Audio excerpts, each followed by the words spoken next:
को hello everyone, नमस्ते। आज म तपाईँहरूलाई सिकाउन गइरहेको छु ट्राफिक चिट हरायो भने चाहिँ तपाईँहरूले कसरी त्यसलाई चाहिँ लिन सकिन्छ भनेर चाहिँ होइन। सुरुमा हामी ट्राफिक पुलिस गइन्छ, जहाँबाट चिट काटेको त्यहाँ गइन्छ। अनि त्यसपछि उहाँहरूलाई भन्दाखेरि चाहिँ तपाईँहरूले त्यो एउटा फर्म भर्नुपर्ने हुन्छ, जो कि उहाँ त्यो ट्राफिक पुलिस बिटमा चाहिँ हुँदैन। तपाईँहरूले साइबर अथवा फोटोकपी पसल जहाँ प्रिन्टरहरू एभाइलेबल छ त्यहाँ गएर चाहिँ तपाईँहरूले त्यो फर्मलाई डाउनलोड गरेर अनि भरेर अनि बुझाउन सक्नुहुन्छ। अब त्यो फर्मको चाहिँ कताबाट डाउनलोड गर्ने भन्ने खोजिरहनु भएको छ नि, म सिकाउन गइरहेको छु है। त्यसको लागि चाहिँ सर्वप्रथम तपाईँले ट्राफिक पुलिस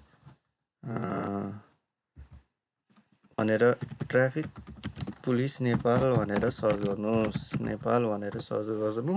त्यसको लागि फर्स्टमै अब नेपाल प्रहरी यो traffic.nepalpolice.government.np भनेर यो वेबसाइटमा यसरी क्लिक गर्नुहोस्। अनि यहाँ धेरैवटा सेक्सनहरू छ होइन।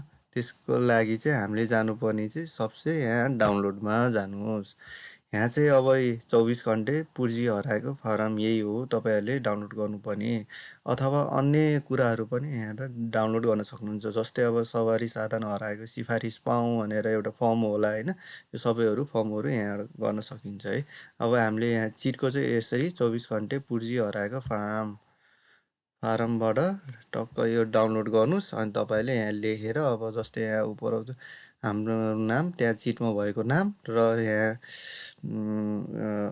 नम्बर प्लेटको कति छ त हजुरहरूको नम्बर, गाडीको नम्बर प्लेटहरू होइन, त्यो लेखेर अनि निवेदकको नाम अब जस्तै हजुर आफै जानुभएको छ नि आफूले लेखेर, अरू कोही जानुभएको छ नि उहाँहरूको सबै सिफारिस यो दस्तखत गरेर बुझाउनु पर्ने हुन्छ।